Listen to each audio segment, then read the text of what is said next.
Isang magandang buhay at mainit na araw mga kagulay, mga kapalengke. Welcome po uli sa ating tag price update ng mga sariwang gulay na dumadagsa o bumabaksak araw-araw. Dito lang po yan sa ating Kabanatuan Vegetable Trading Center, Palengke ng Sangitan. Muli po, samahan niyo po akong mag-price tag ng mga gulay para meron po tayong idea, basihan sa mga presyo ng mga gulay na dumadagsa dito at ito po'y ating magagamit pag tayo po'y nangalakal o mamili ng gulay dito sa ating bagsakan. Unahin po natin sa ating tag price ang talong. Ang talong po ngayon ay nasa 15 hanggang 25 pesos per kilo. Medyo umangat siya ng konti, meron ng 25, dati nasa 20 lang po siya. 15 to 25. Sa atin naman pong sitaw ay nasa 70 hanggang 90 pesos po. Yung good na good. Ay yung quality naman po merong 100. Yung ating pong Sophia, nasa 20 pesos po ang isang kilo or 200 pesos ang isang bundle. Sa atin naman pong palikpik, nasa 20 pesos po ang isang kilo. Bali, 200 po ang isang bundle dahil 10 kilo po yan. Sa ating pong pipinong puti, nasa 25 hanggang 30 pesos po ang isang kilo. Yung maganda 30. Yung ating po namang ampalayang bonito ay nasa 20 hanggang 25 pesos per kilo. Yan po ang ganda ng bonito ampalaya. Sa ating naman pong okra, meron po tayong 35 hanggang 45 pesos ang isang kilo ng ating okra. At yung ating saluyot po ay nasa 15 pesos po ang isang tali. Sa ating kamote naman po ay 7 po isang tali. Sa lagbati per tali po 10 piso. Pero yung isang bundle 200 po.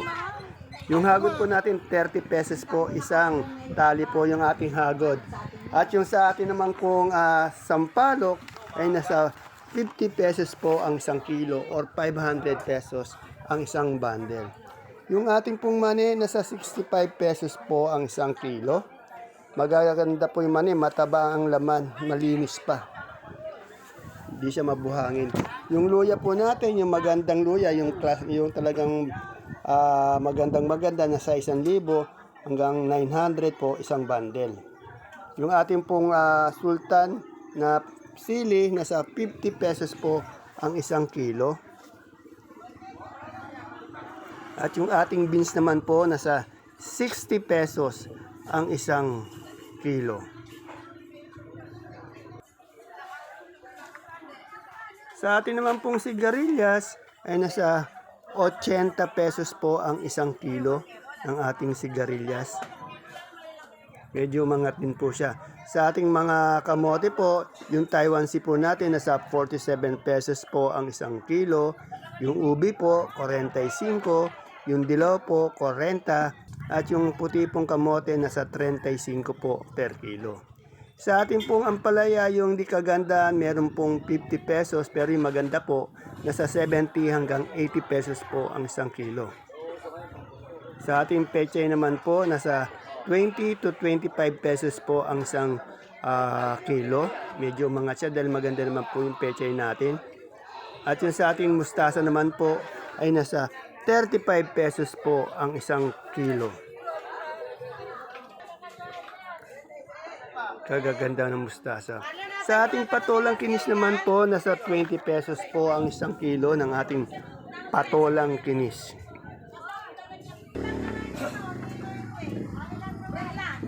At yung ating talbos ng ampalaya po, meron po tayong 50, meron po tayong 60. Isang bigkis po yun, isang tali. Yung ating mais naman po, yung dilaw natin nasa 12 pesos po hanggang 15 pesos po ang isang kilo. Yung puti naman po natin bumaba po, medium lang to 25 pesos po ang isang kilo. Sa ating pong sultan, sinabi ko nga po 50 pesos po yung ating sultan. siling sultan. At yung ating pipinong bakla naman po ay nasa 18 ang isang kilo. At yung ating puti nga po nasa 25 hanggang 30 pesos ang isang kilo. Depende po sa quality sa ganda ng gulay. Yung ating pong sibuyas na puti, yung medium size po nasa 350 po. Bali ano po yan, 10 kilo. Yung small 220 po. 10 kilo po rin yung isang red bag na yan. Sa sibuyas na pula po naman natin, yung medium po, nasa 350 po ang isang red bag o 10 kilo. Yung small po, 400 po. Yung sa kanso po natin, nasa 450 po yung big, yung small 430. At sa super white naman po, yung big nasa 520, small 440 po. Bali po, 5 kilo po yung mga bawang natin sa isang bundle. Kaganda ng super white. Sa atin naman pong munggong labo, nasa 3,300 po ang isang sako or 25 kilos po yan. Yang ating pong dahon ng sili, nasa 60 pesos po. Medyo umangat ng konti, 60 pesos po ang isang kilo. At yung ating kamatis po, meron po tayong 15, 16, 17 per kilo. Depende po sa quality ng kamatis. Nawala po yung 20 pesos, medyo bumaba po ulit. 15, 16, 17. At yung ating patolang palikpik po ay nasa 20 pesos po ang isang kilo. Sa atin naman pong pusong mapagmahal, nasa 30 hanggang 33 po ang isang kilo. At yung ating mga gabing galyang na puti, nasa 32. Yung pula po, nasa 32 din. At yung ating sinibuyas naman po ay nasa 65 pesos po ang isang kilo or 650 pesos ang bundle. Ayan po ang gaganda ng pipinong puti natin. Yung maganda po, nasa 25 hanggang 30 pesos po ang isang kilo. At yung ating papaya naman po ay nasa 25 hanggang 27 pesos po ang isang kilo. Sa ating kalamansi po, yung good na good, yung magandang maganda, 2,400 po hanggang 2,003. Yung magandang maganda pa, yung quality malalaki. At yung lagihay po, 1,004. Yan po yung ating siling Taiwan, nasa 30 hanggang 35 pesos po ang isang kilo or 300, 350 isang bundle. Talagang mababa. At yung ating sinigang po, meron pong 20, 25 pesos po ang isang kilo. Itong sultan nga po, nasa 50 pesos ang isang kilo.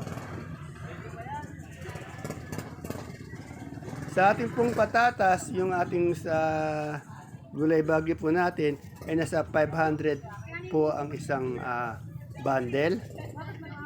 Sa ating carrots po ay nasa meron po tayong maganda 1,002 ang isang bundle. Sa ating sayote po, yan po 350 po ang isang bundle. Kaganda ng sayote. Sa ating pong labanos naman ay nasa 300 po ang isang bundle. At yung ating pong pipino, may pipino tayo. Sa repolyo muna. Sa repolyo po natin nasa 200 po ang isang bundle. Yung pipino po natin nasa 600 po ang isang bundle. Sa atin naman pong cauliflower nasa 50 pesos po per kilo. Sa broccoli po natin 60 pesos naman po per kilo. Medyo angas siya sa cauliflower. At yung ating sitsaro po ay nasa 150 pesos po ang isang kilo ng ating sitsaro. Ayan po, sitsaro. Tapos yung nakikita nyo pong lemon na imported, nasa 200 pesos po yan ang isang kilo. Ayan po yung sa mall, yung ginagawa juice, maganda yung lemon na yan. At sa atin naman pong red bell ay nasa 120 po ang isang kilo o 180 ang isang kilo ng ating red bell. At sa ating green bell po ay nasa 250 po ang isang kilo. Sa ating young corn po, nasa 25 po per styro. At yung ating pong, yung beans, yung Baguio beans po natin nasa 60 pesos po ang isang kilo ng ating Baguio beans. At yung ating pong lettuce, yung green leaf o yung green eyes na tinatawag nila ay nasa medyo bumaba po, nasa 80 po ang isang kilo. Ganun din po yung romaine. 80 to 100 po isang kilo. At yung ating butchoy po, may butchoy po tayo dyan, ay nasa 100 pesos din po. Ayan po butchoy. 100 pesos po ang isang kilo.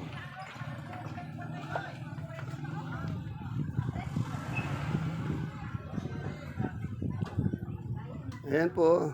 Yung ating celery naman po ay nasa 80 pesos po ang isang kilo. At yung katabi niya pong leeks naman ay nasa 100 pesos po ang isang kilo. Ayan po, medyo mura-mura pa rin yung ating mga gulay Baguio. Ayan po yung ating yung marble po ay nasa 450 po ang isang bundle. Yung marble po ay maliliit ha. Sa ating naman pong supremang kalabasa, yung medium po nasa 20 hanggang 19 pesos ang isang kilo. Yung small naman po, nasa 15-16 pesos po ang isang kilo. Wala po tayo na update na malaki. Yan pong ampalaya po natin ay nasa 80 pesos po yung magandang ampalaya. At yung ating pong alugbati, isang bundle po, 200. Tandaan nyo, yung ampalaya maganda, quality, 70 to 80. Yung hindi masyadong good, nasa 50 po. Sa ating singkamas po, meron po tayong 110. Yung magandang singkamas nasa 120. At yung singkamas po natin nga pang lumpiang sariwa, nasa 25 po ang isang kilo. Ayan po, may lemon po, melon po, native po yan. Nasa 300 po ang isang bundle ng native na melon. Ayan po ating bonitong ampalaya, nasa 20 hanggang 25 pesos po ang isang kilo ng ating bonito. At yung ating pong sinibuyas, magaganda yung sinibuyas ni Ate Peli, ay nasa 65 pesos po ang isang kilo. Ayan po yung tawag dito langkang gayat, nasa 400 po ang isang bundle. Ayan po yung ating mga dahon ng sili, nasa 60 pesos per kilo, 50 hanggang 60 po ang isang kilo. At yung ating beans po, yung local na beans, nasa 50 hanggang 60 pesos po ang isang kilo. Ayan po ang ating bonito, nasa 20 hanggang 25 po ang isang kilo ng ating bonito.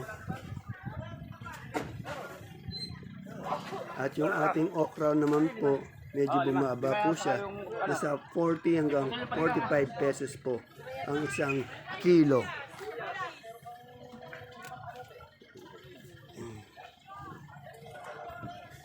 Nalulutan ko yung tawag doon. Yung kamatis po natin, katulad sinabi po, 15, 16, 17 po ang isang kilo.